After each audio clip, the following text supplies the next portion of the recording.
নমস্কার, আমি সৃজা। শিক্ষামন্ত্রী ধর্মেন্দ্র প্রধানের পদত্যাগের পর এই মুহূর্তে কলকাতা শহরের সব থেকে বেশি আলোচিত বিষয় কোনটা বলুন তো? আমি জানি আপনারা জানেন যে এই মুহূর্তে সব থেকে বেশি আলোচিত বিষয় হচ্ছে সাংবাদিক নিগ্রহ। গত 24শে জুলাই ছাত্রদের যে মিছিল ছিল সেই মিছিল থেকে কয়েকজন সাংবাদিককে নিগ্রহ করা হয়েছে এবং তারপর থেকে এই সাংবাদিককুল ভীষণভাবে রেগে গেছেন। তারা বলছেন তাদের বিচার চাই, তারা পোস্টার ছাপিয়েছেন, সোশ্যাল মিডিয়ায় সেগুলো শেয়ার করছেন এবং তারা বলছেন তারা মুখ্যমন্ত্রীর কাছে যাবেন, তারা রাজ্যপালের কাছে যাবেন, স্মারকলিপি জমা দেবেন এবং বিচার চাইবেন, কারণ গণতন্ত্রের চতুর্থ স্তম্ভের উপরে এভাবে আক্রমণ সঠিক নয়।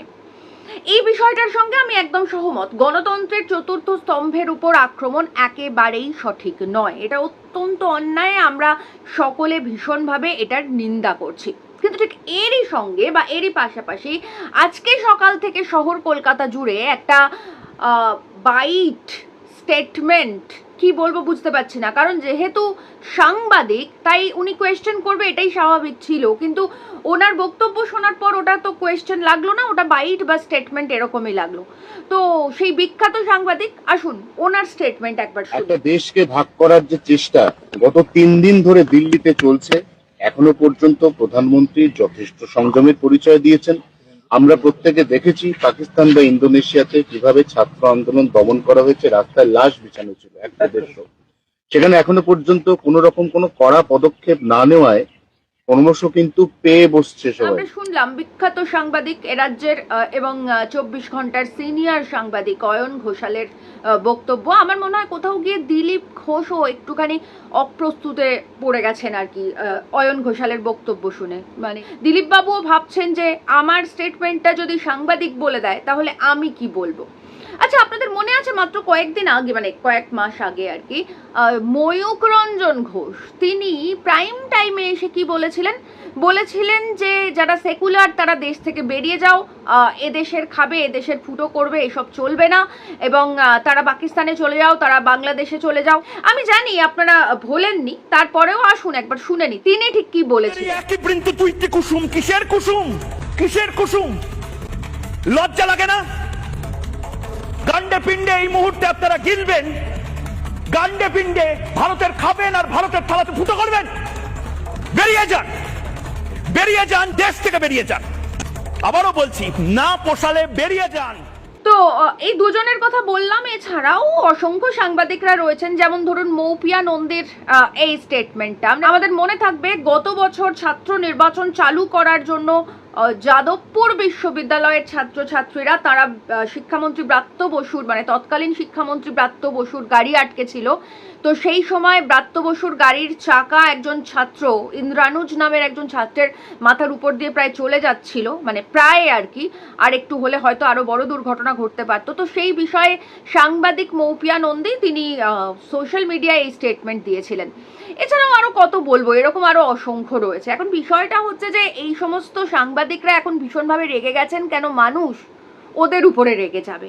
মানে ব্যাপারটা হচ্ছে যে এইসব সাংবাদিক যারা এই কথাগুলো সোশ্যাল মিডিয়ায় বা তাদের নিজেদের গণমাধ্যমে ক্রমাগত বলে চলেছেন, তারা আশা করছেন যে তারাই শুধু বলবেন, মানে তারা জনগণকে অপমান করবেন, তারা জনগণের বিরুদ্ধে যাবেন, তারা জনগণের বুকে বসে দাড়ি ওপরাবেন, কিন্তু জনগণের রেগে গেলে চলবে না। জনগণ রেগে গেলে কি করবে? জনগণ রেগে গেলে ওনারা তখন মিছিল করবেন, মিটিং করবেন, নিজেদের বিচার চাইবেন।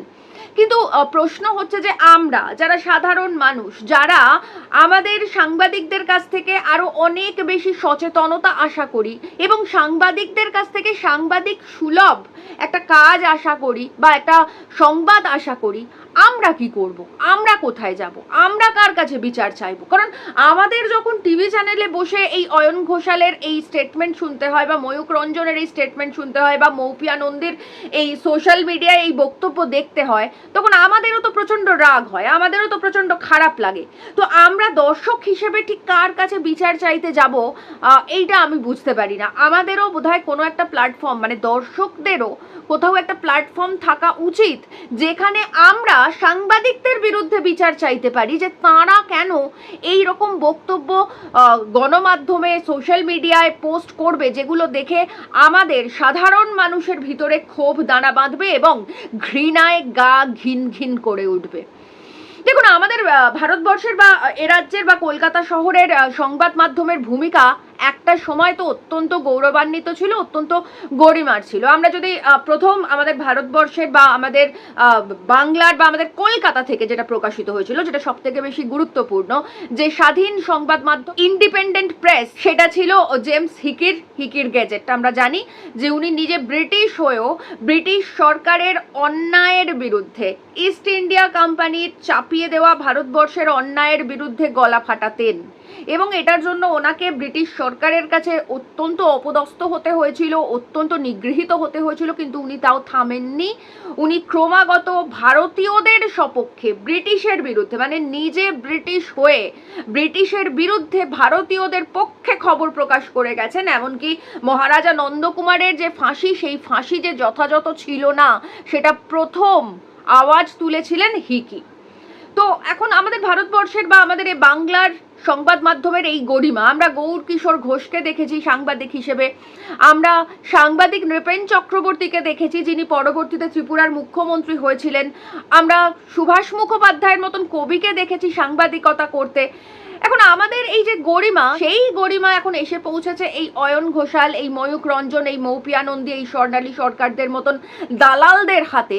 তখন তারপর যখন তারা সম্পূর্ণভাবে জনবিচ্ছিন্ন হয়ে যান এবং সেই জনবিচ্ছিন্ন হয়ে যাওয়ার পর যখন তাদের উপরে নিগ্রহ নেমে আসে, আমি এখনো বলছি নিগ্রহ অত্যন্ত খারাপ, কিন্তু ঘটনা হচ্ছে যে সারা বছর জনগণকে উস্কানোর মতন, জনগণের বিরুদ্ধাচরণ করার মতন একটা কাজ করে যান, ক্রমাগত সারাদিন করে যান, এবং তারপর রাস্তায় বেরিয়ে যখন জনগণের হাতে মার খেতে হয় তখন তারা বিচার চাইতে চলে যান। আমার মনে হয় যে এই যে সাংবাদিকরা যারা গণমাধ্যমে, সংবাদ মাধ্যমে এরকম খবর পরিবেশন করেন, এরকম স্টেটমেন্ট দেন, এরকম বাইট দেন, এমন বাইট দেন যে বিজেপি নেতারা পর্যন্ত অস্বস্তিতে পড়ে যান যে আরে আমার স্টেটমেন্ট তো সাংবাদিক বলে দিচ্ছে, তাহলে আমি কি বলবো।